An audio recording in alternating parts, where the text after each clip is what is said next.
Hi, everyone. Thanks for coming out this evening. We are happy to have Nicole Iannari from the Office of Global Affairs cooking a spaghetti frittata for us tonight. This is in honor of our ECU Tuscany program in Certaldo Alto.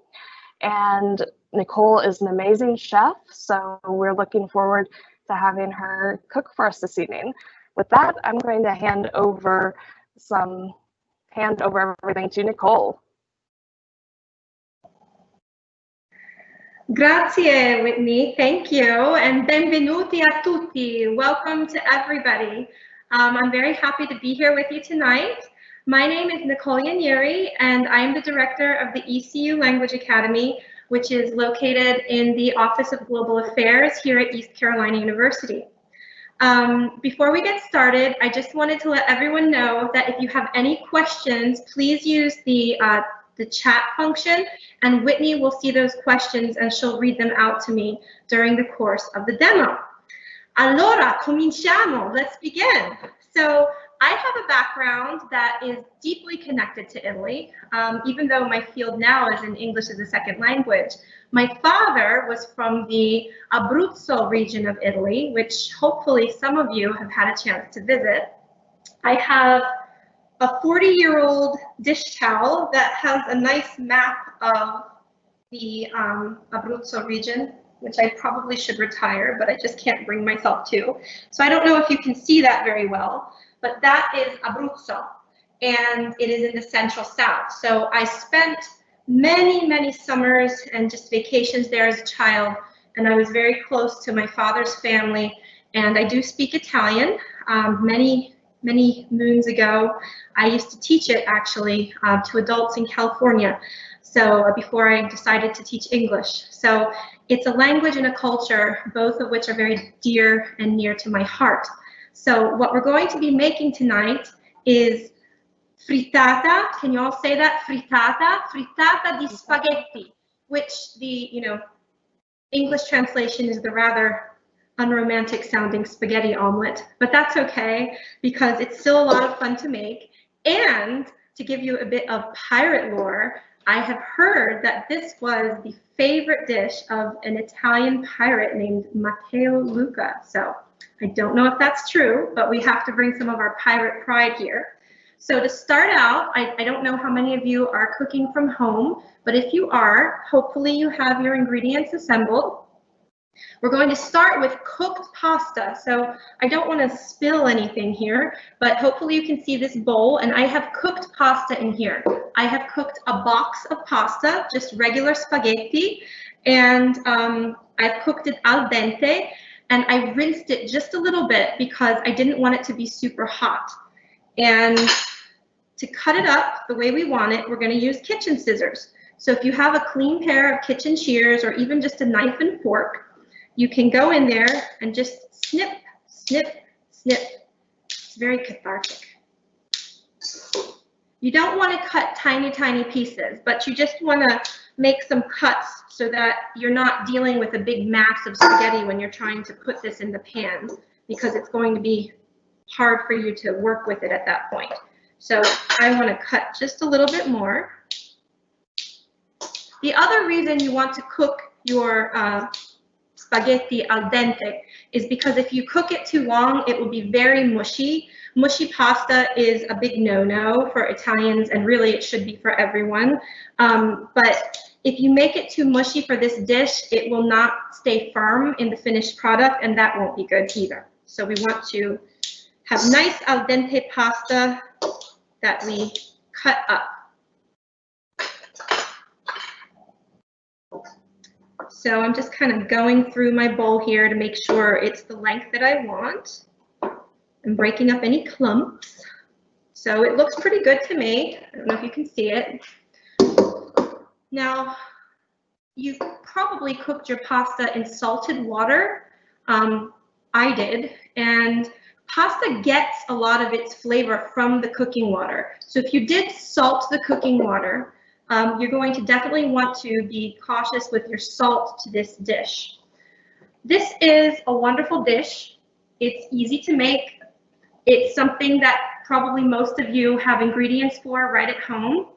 And I want to take this opportunity to kind of break a myth that you might have heard about Italians. So many times people will say Italians do not eat leftovers. They do not eat leftover pasta. While that's mostly true, leftovers, which are also called gli avanzi, literally the leftovers, they do have a place in Italian cooking. A lot of times leftover vegetables will find their way chopped up into a stuffing for other vegetables, or just different creative ways, because nobody wants to waste anything. So the same is true for this.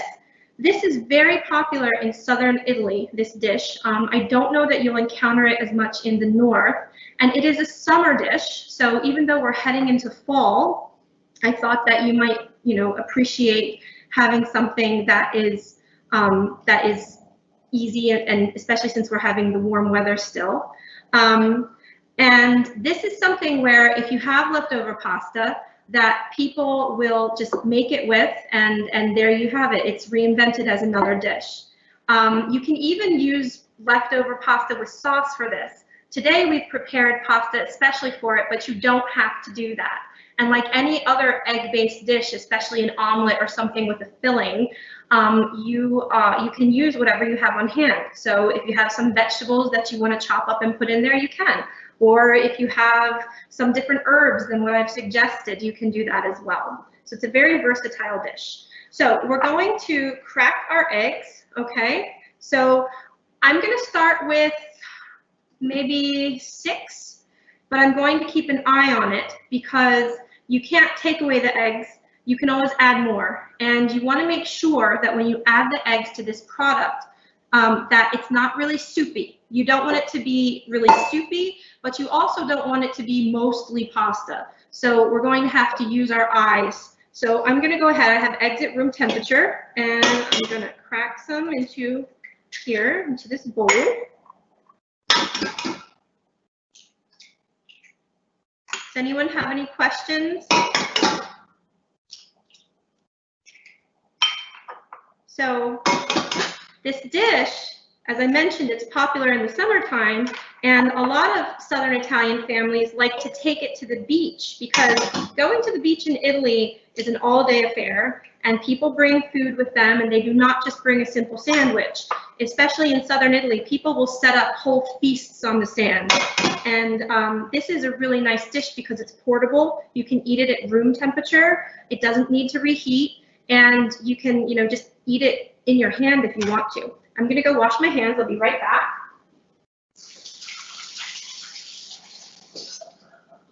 And I hasten to reassure all that my hands were washed at the beginning. I just had to rinse them because I got some raw egg on them. But of course, we all know, prima di tutto laviamo le mani. That's very important. We have to wash our hands. So I have my eggs, and because the salt from the spaghetti, the cooking water, is probably not quite sufficient, I'm going to add just a pinch to my eggs. Now, I am not so adventuresome as some cooks who will actually sample raw eggs. I don't feel comfortable doing that, but if you do, by all means, do so at your own risk. And I'm just whisking these eggs. You do not need a whisk. If you have a fork, that will do just fine. And I can tell by looking at the ratio of the spaghetti and the egg that I definitely want to add another egg. So I have some eggs sitting out here on the counter.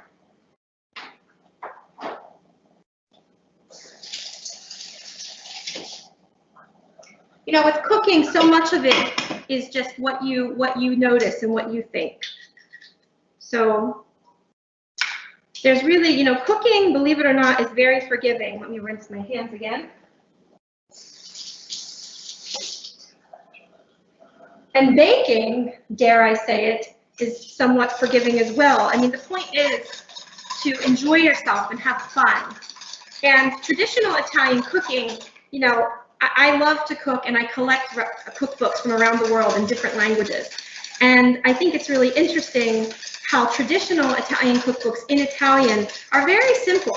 Whereas some of the recipes that we get here in the United States are very complicated and call for lots of expensive ingredients, which that goes against the spirit of Italian cooking, of really traditional cooking in general. So you make the most with what you have. So you should never feel like you can't make a dish because you don't have the ingredients. So Nicole, I got a little bit ahead of you. Okay. And I'm gonna send myself to where people can see, but I already had my eggs cracked and I added them to the spaghetti. Okay. So let me show you. So I have, okay, like, it's that consistency where like the noodles are sort of coated in the egg, and it is a not quite soupy, but liquidy. Would that be right? Okay. Probably what you want to do when it gets to cooking time, if you have a slotted spoon or a ladle, you could use that to ladle it into the hot oil and just kind of see how it goes. And then if you feel like you could add more liquid, you can just do it that way. That way you're not dumping it in and it's very soupy and you can't cook it.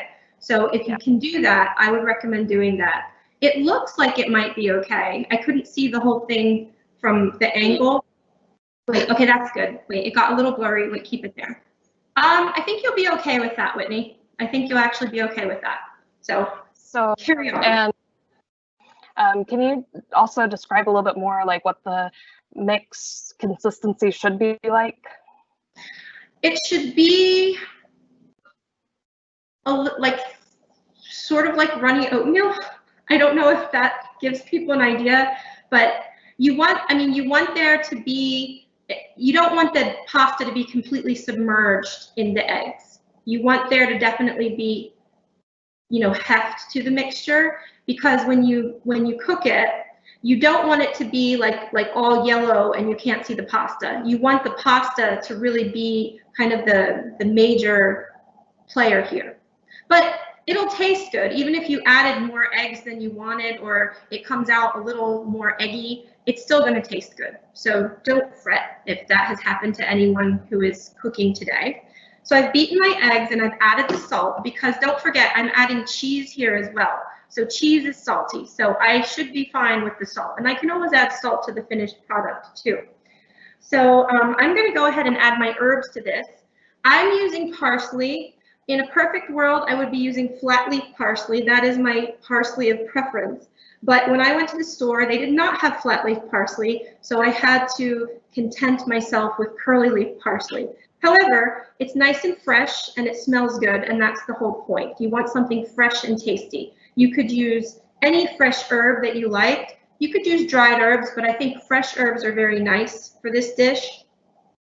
And I'm just going to add them. It looks so nice and it smells so good. I wish you could smell the parsley. This is, if I had to use curly leaf parsley, this is a very nice curly leaf parsley to use. And I am actually going to, I've already added my salt. I'm going to add my Parmesan or Parmigiano. So Parmigiano Reggiano is a traditional cheese, and it's a grating cheese. And you could use really any hard cheese, just a little bit. You don't need it necessarily, but it adds a nice flavor contrast to the provolone that we're using, which is a milder cheese. You could also use, pecorino. Pecorino, which as the name suggests, is a sheep's milk cheese. Pecora is the word for sheep in Italian.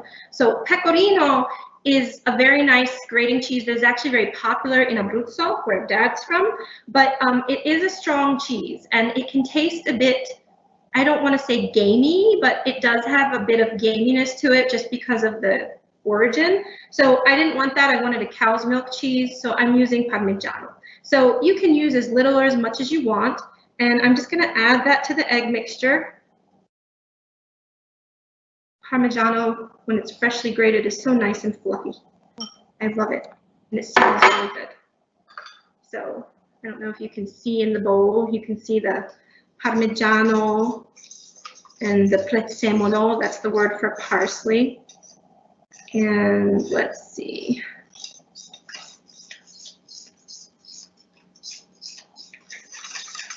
All right, That's Nicole, on can we my see your mix of egg?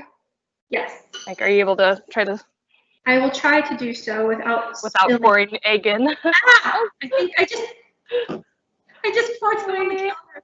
That's the fun of live demos. I'm gonna add a couple extra eggs. Give me a second here.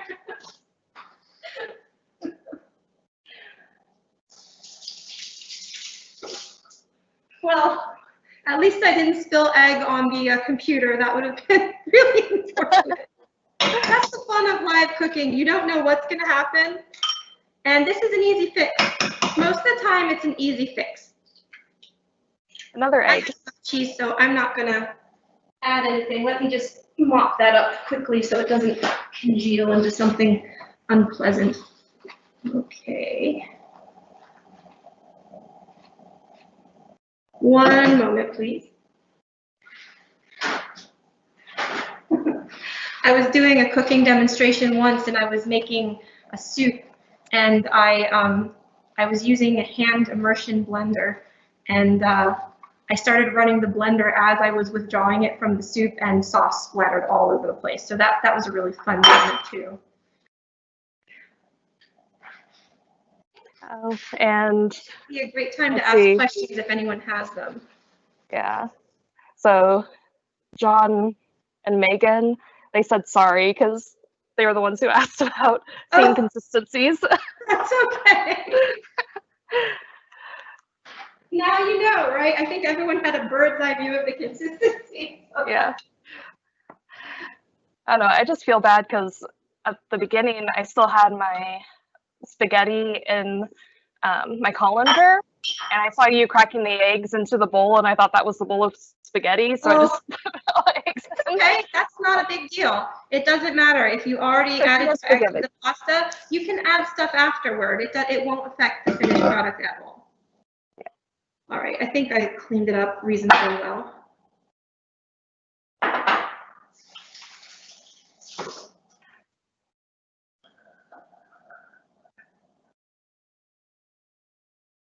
Okay.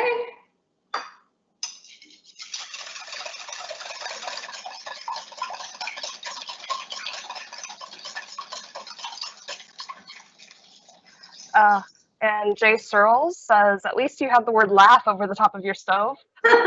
Yeah. Laughter has served me well in life. Working in international education, one has to be very flexible and have a very good sense of humor. So it has served me well in the kitchen too. So it's something I try to live by. All right, so now is the time to add the eggs to the pasta, and if you've done so already, not a problem. I lost track. Did we already add the Parmesan? We've added the Parmesan. We haven't added the other cheese yet. And that is a bit of egg. So I'm just going to mix this really well.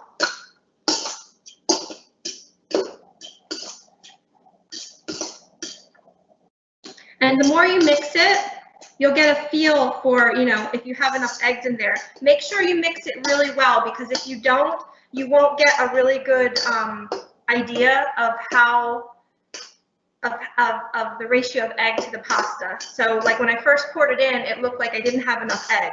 But as I'm mixing this with a fork, and you want to use a fork because that'll help kind of aerate the mixture. As I'm mixing this, I am looking at the consistency, and I'm wondering, let me see, I wonder if I can show you this without spilling it this time. Let me see, I might be able to hold it up. I'm just asking myself if we should add another egg, because when I put this into the oil to cook, I want to make sure that it binds together. And I think we might be okay. I think we might be okay here. I don't know about people in the audience, but I can already smell the herbs coming from this mixture. Yes, it's a very nice smell. So I don't know if you can really see through my camera, but you see how it's coated, and in the bowl there's definitely residual egg. I do think I'm gonna add one more just to be on the safe side. And it really depends on you, what you want to do. And it depends on how much pasta you're using.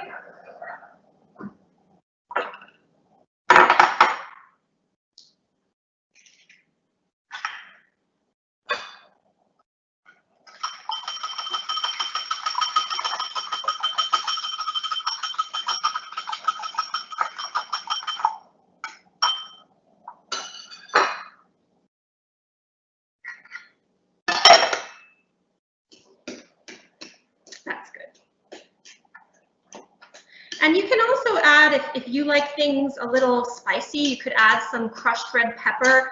You could really add anything at this stage. You could add, if you have prosciutto or ham. I don't eat prosciutto or ham, but I know many people do, and including in Italy. So this would be a time to add that if you have some sliced prosciutto or ham, or anything really.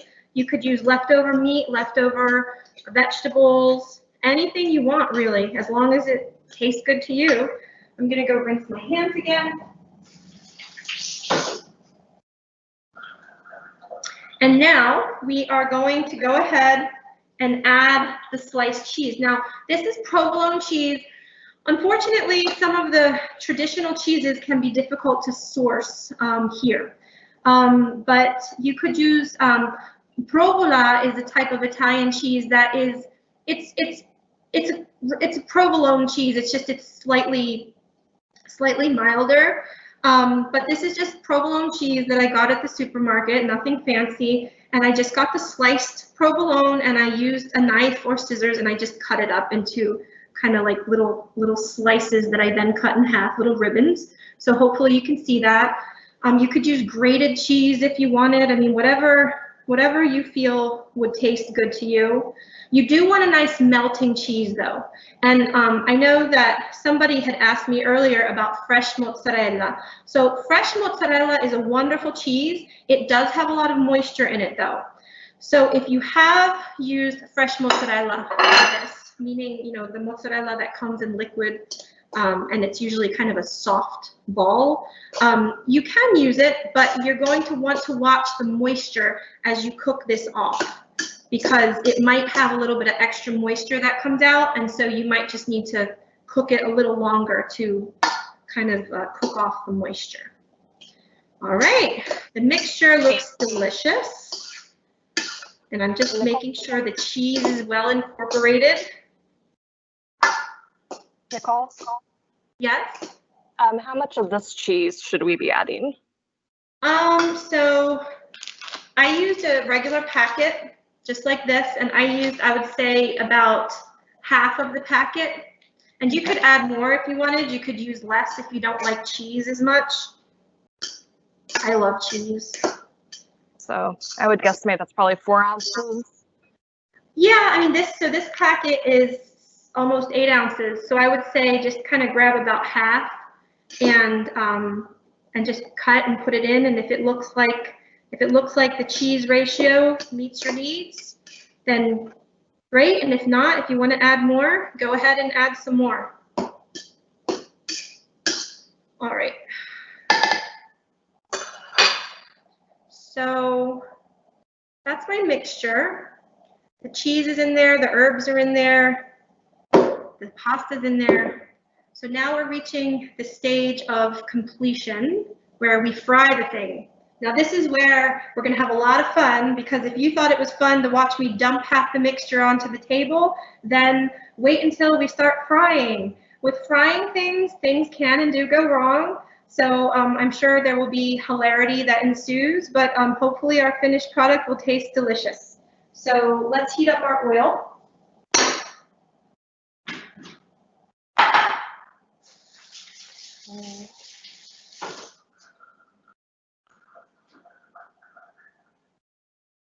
What kind of pan will you be using? Sorry? Oh, what kind of pan will you be using? So I am using just a simple frying pan, an old one I might add, and not a particularly large one. If you have a larger pan, you could use that, but this is the largest pan I have at the moment. You want to make sure, though, that you're going to be able to use a pan that you feel comfortable working with, because what I do, and this depends on you and how comfortable you are in working with egg dishes that you have to flip. What I usually do when working with a frittata is I put something on top, like a lid or a pizza pan, so that the top cooks a little bit as the bottom is cooking in the oil, and then I slide that onto the same, plate or pizza pan, and then I put another plate, like a dinner plate, on top, flip it, and then I slide it back into the pan. It's a little complicated, but it's better than, I'm not one of those people who can do the whole flip in the air thing. And this is a heavy dish. So this is not like a French style omelet, which is usually pretty light and people kind of toss them and flip them. This is a pretty substantial dish. So I don't think it would flip very well. I think you definitely need something else to help you flip this dish. You could also, if you have an oven safe pan, you could also put it under the broiler if you wanted to finish the top that way. But because I like to live recklessly, I'm going to flip it and try to fry it on both sides. We are using vegetable oil here. We're not using olive oil. Olive oil is, it is used in Italy for frying some dishes, but in this case, we're not using it. We want just kind of a neutral tasting oil. And we're also using, a fair amount of it, more than a couple tablespoons. So you don't want to use a super expensive olive oil for something like this. You want to use your good oil for something where you're going to actually be eating it and enjoying it. Just using it to fry this would be a bit of a waste, in my opinion. But if you'd like to, by all means, go ahead. I'm just using vegetable oil, and I am going to use, so here's the bottom of my pan. I don't want it to be super deep, like deep frying, because that's not gonna work for me. I just put in enough I put in enough to kind of cover the bottom, and I'm gonna heat that up.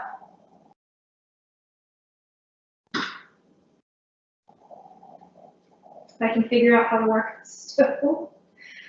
Let's see. Okay. You're going to want to heat that on medium-high heat.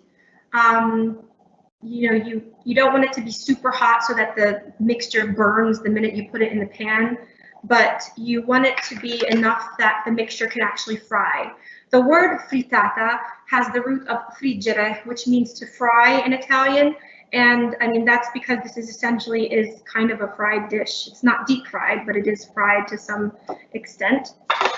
And what we're looking for once the oil heats up is we are trying to get a nice kind of, not char, we don't want to char, but just a nice well done bottom on the dish. And then when we flip it, the same thing. The cheese should be nicely melted and slightly caramelized. And when it cools, you should be able to actually cut it into slices.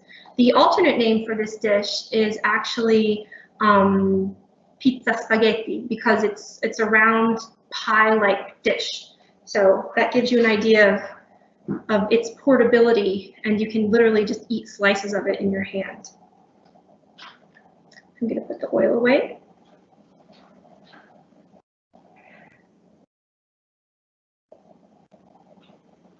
How are we doing at home? How's everything going? Do people have any questions? Does your mixture look pleasing to the eye? Are you looking forward to putting the mixture in the oil? Yes. So while we wait for people to type stuff in, this is really reminding me of the Spanish tortilla española, that has egg and potato. So have you ever tried to make that? I have, and this is basically a cousin of that dish. It is a thick egg-based dish that is portable. You can eat it room temperature. You don't need anything fancy to make it, just ingredients with what you have around usually. My father didn't make that, but he used to make this glorious asparagus frittata. And because asparagus is actually a really popular dish in his region of Italy, wild asparagus grows. So when it's asparagus season, you see people out in the fields going to collect it.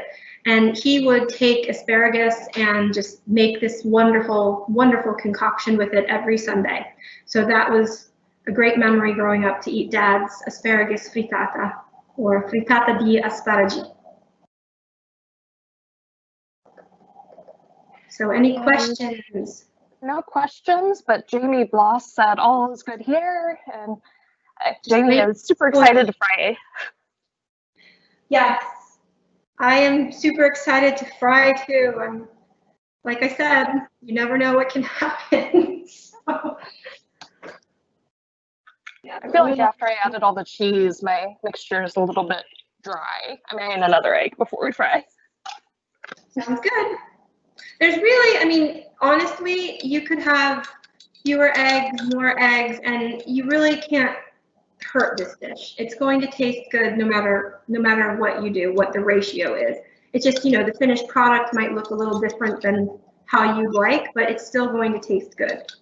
And this reheats beautifully, by the way. If you have leftovers and, you know, you want to reheat a slice or just let it come to room temperature and eat it that way, it's really delicious. It makes a lovely lunch. Frittatas are not traditionally eaten in Italy for breakfast, at least not in my experience. Breakfast in Italy is a very low-key affair. Unless you're staying at, you know, a very nice hotel that plies you with all kinds of baked goods and so forth. Breakfast is really simple. It's usually an espresso or a cappuccino and a small sweet bread, and that's really it. I was very lucky because growing up, when we would go to Italy, my relatives had and still own a bakery. So my breakfast was fresh eclairs and cream puffs. Those were absolutely out of this world, but unfortunately I can't get them shipped here. That would be wonderful. But that's not a traditional Italian breakfast. That was me as a child being spoiled by my relatives. And we do have a couple of questions about the temperature for the stove. You said medium high, correct? Yeah, I mean, you want to watch the oil. You want to make sure it's hot enough because you don't want to put it in and, you know, have it just sit there. If you're not used to working with oil, you definitely want to watch it. I fry a lot. I'm used to working with oil, so I kind of know what temperature I want. I'm not used to this stove. I just moved here about, I don't know, about 10 days ago, so I'm still getting used to this stove. But if you've been working with your stove and you know the temperatures on your stove, you know, I can tell this oil is pretty hot. I'm probably going to maybe put a little bit in. That's the nice thing about this dish, because you're cooking it all together. You can add a little bit and see if it starts to sizzle. Unfortunately, when we start that part, I'm really not going to be able to show you without, you know, causing the computer or myself harm. So I'll have to show you the finished product, but I can describe what I'm seeing. If you take just a little bit of this and put it in the pan and it starts to sizzle and, you know, bubble and cook, then the oil is hot enough. But you're going to be adding enough to cover the bottom of the pan. You also, that's the reason I said just kind of cover the bottom with oil. Don't fill it up too much, because when you put this in, of course, it's going to displace the oil, and you don't want oil coming up over the sides and falling onto your cooking surface and causing a hazard. So let's see, I think we're ready to start frying. And Jay, did Nicole just answer your question on how you know when the oil is ready?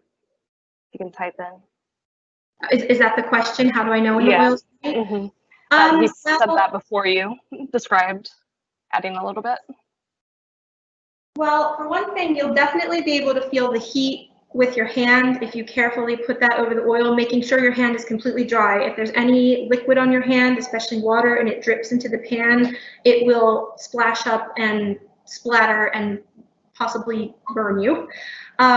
Also, you know, the oil will start to kind of change color a little bit. If it's olive oil, it'll get a haze over it, but this isn't olive oil. If you get a haze here, that means it's too hot. So you don't want there to be a haze. Some other things, you can see that it definitely kind of thins out. So if you were to put oil in a cold pan, it's going to be very thick when instead of runny. It becomes very, very thin once you heat it. Let me get a little spoon and put a little bit in and see if we're ready. And we have a couple more comments. Megan and John say, yummy so far. And Layla says, this is wonderful. Sorry, I need to interrupt 1 sec. So I don't know if you can hear that, but the oil is ready. I put my sample in and it's frying. So I'm going to go ahead and start adding to the pan. Just, you can get a ladle and just kind of add to the pan. You want to cover the bottom of the pan with your mixture and kind of smooth it out. I'm sorry, I didn't mean to interrupt the question. We'll come back to it in a minute. But just like they say, strike when the iron's hot, you have to strike when the oil's hot. So I'm going to put just a little bit more in.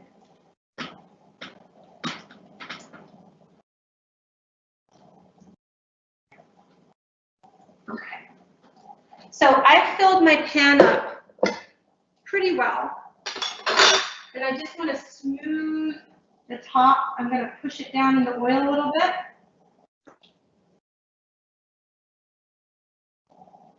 And my oil is bubbling up at the sides, so that's another way that I know that it's hot and that it's, it's at the proper temperature.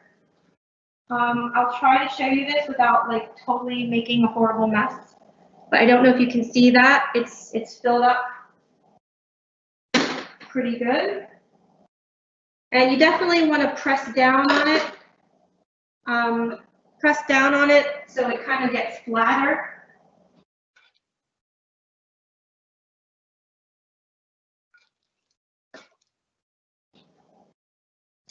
And I am going to put a pizza pan over it, or maybe even, I'm actually going to use a pot lid. I'm going to cover it with a pot lid so the top can kind of firm up just a little bit before I flip it. And Jay says that he's been told that a fork in the pan, if you put a fork in it, then it sizzles when it's ready, when the oil. Okay. I've never heard that one before. Some people put a wooden spoon, the handle of a wooden spoon, and when bubbles form around the wood, that tells that you're ready. You can try all of those things. The only thing with a fork, I trust you mean like dipping the tines of the fork in. I would hate to submerge a fork in the hot oil. I think that would be really painful to extract. But all of those methods, if you hear it from someone who's used it and tried it and it works, then by all means try it and see what works for you. Mm-hmm. But always doing a little test patch is good, because that way, if you put it in and nothing happens, your oil still needs to sit.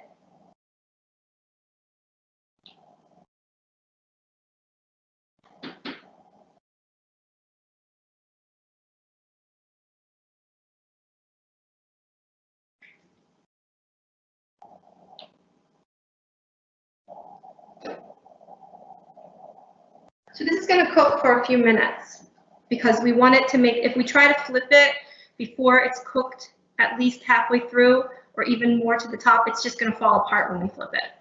And then we'll just have a spaghetti carbonara. So I'm sorry, before I put everything in there, I know there were some questions and I didn't mean to interrupt, but I wanted to get it in while the oil was hot. So what were those questions again? Oh, they were just comments. Layla said, "This is wonderful. Thank you so much." And Megan and John said, "Yummy so far." Awesome. Let's hope the finished product is yummy. You can see I have a lot left over because I have a small pan. I'm going to be cooking more probably. That also means if I mess up the first time, I have a second batch. I have a rescue batch, but we won't mess up. Mm-hmm.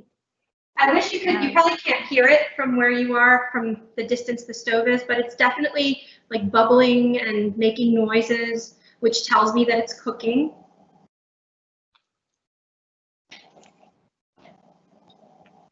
And I think the method I'm going to do for flipping it is I'm using a smaller, like let's say 8-inch pan, and I'm preheating a 12-inch pan to turn it over into that. That sounds like a good idea.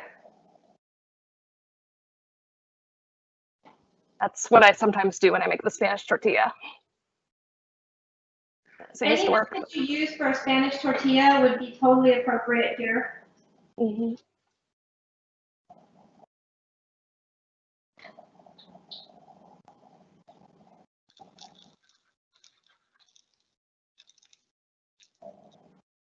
And it's staying on medium-high heat right now, correct? Yeah, I'm going to turn up the heat a little bit because I want it to cook through a bit faster. I wasn't joking when I said getting to know your stove, because every stove and every oven has its own temperature and its own personality. And I actually love cooking with gas, but I was not able to find a home that had a gas cooktop here. So, I mean, they exist, it just didn't work out for me to get one. So I don't really like cooking with electric, but it is what it is. So with electric, I've learned you have to be really careful, because with gas, you can control the heat a lot better than you can with an electric cooktop. But it is what it is. Cleanup's easier with an electric cooktop, though, I'll give it that.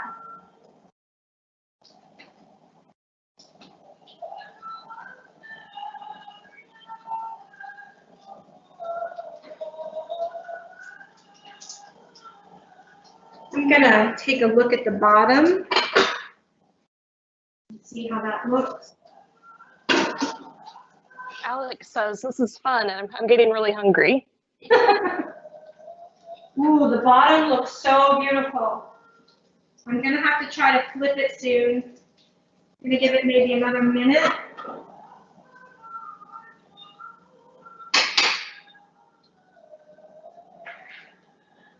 The cheese is nice and caramelized, and it looks very whirly and beautiful. So,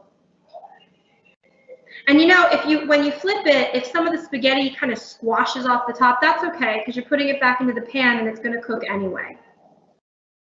So I think the moment of truth has arrived, and maybe it's a good thing you're not going to see me flipping it on camera. I'll have to do it from the other side. Let's see. All right. So I am taking the pan very carefully, and I am moving it to my pizza pan. And I'm being very careful because there's a ton of hot oil in this thing still. And I am lifting it out of the hot oil, trying to leave some of the hot oil there, and I did. Okay, that part was successful, yay. And it held its shape, which is what I was looking for.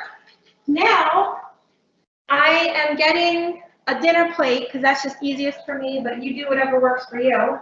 And I am going to very carefully, like extremely carefully, because you really can burn yourself. In fact, I'm going to use oven mitts. I'm going to flip it because it's still very hot and it still has hot oil on it. I'm going to flip it so that the part that I want to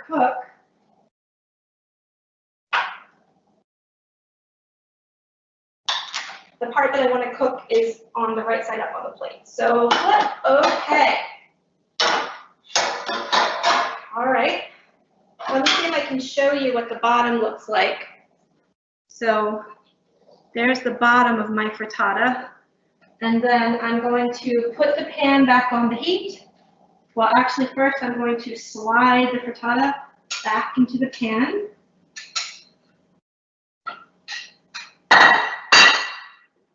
Okay. Now We have a few more comments. Yeah. Jay says, it looks kind of like the hash browns at Waffle House. I agree with that. James, I don't know if I should be offended by your comparison. I'm joking. Hash browns are delicious. It does look a little bit like the hash browns at Waffle House. I will give you that. But it tastes distinctly different from the hash browns at Waffle House. Mm-hmm. I love Waffle House's waffles, by the way. The pecan waffles are out of this world. I haven't tried them. And Megan says that she would ask to see again, but learned her lesson. I can show you. I think we're okay because the top part is cooked. It's just we're cooking off the bottom. So can you see? I don't want to pour boiling oil over the countertop. So it's kind of nice and caramelized and cooked through.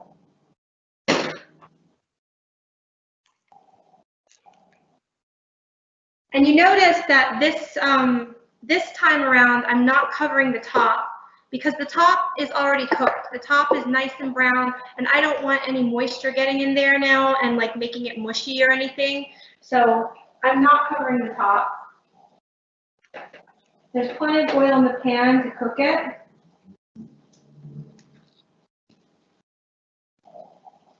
And I'm actually going to go ahead and rinse my pizza pan real quick because I want to, well, I take that back. I'm not going to. I'll just slide it onto another dinner plate. And if you're making this for a crowd,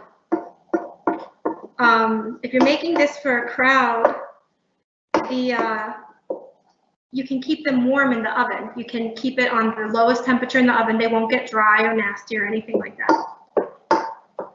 Now, thanks to the previous commentator, I have a taste now for hash browns. No hash browns for dinner tonight. No. How are we doing? You could go to IHOP. What's that? I guess you can head out to Waffle House or IHOP or wherever. I could. If I really wanted to have the hash browns and the pecan waffle, I definitely could do that. I don't see it in the cards for tonight, though. So, how did we do with flipping it? Did it go okay? Did anyone have a complete catastrophe, or did everyone manage to flip and slide back into the pan okay? I managed to flip okay, but I didn't do the slide. Yeah, Not however everybody you do. else. Some people flip, some people, you know, it just depends on what works for you. I'm going to take a look at the bottom and see how we're doing.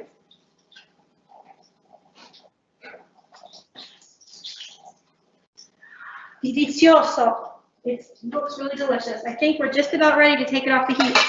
You're going to see a lot of bubbling that subsides as you remove it from the heat because remember, eggs bubble up. If you've ever fried something that has a batter or has any kind of egg in it, you'll notice the oil kind of bubbles up. So it's doing the same thing here because of the eggs. And I honestly don't know the scientific explanation for why it does that, but it does. Okay.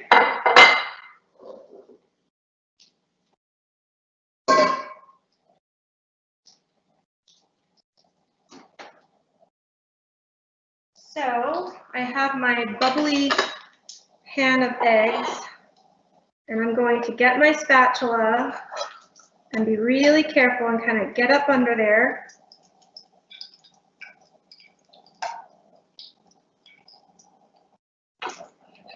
And remove it onto the plate.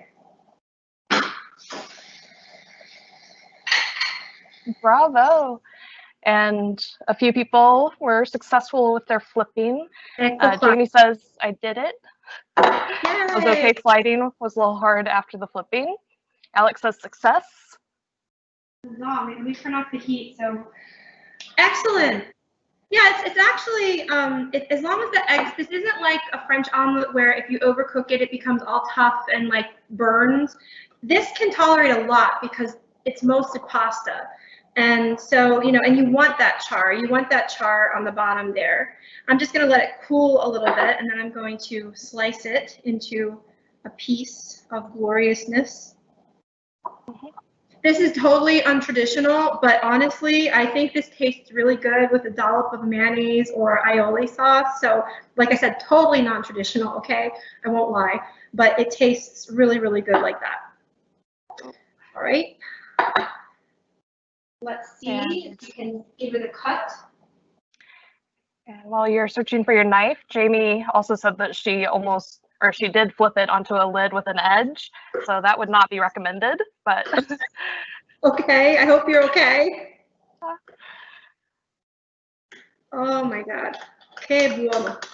Que bontà. Que bontà means kind of like what bounty. I might just break out my pizza cutter here because it really is kind of thick like that. Let me see if so.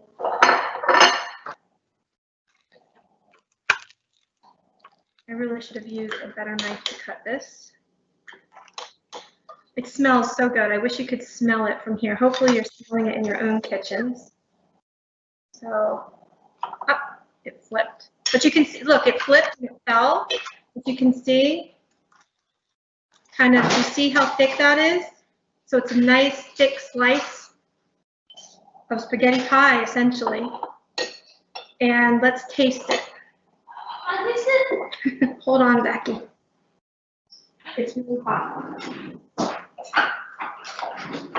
Hold on, Becky.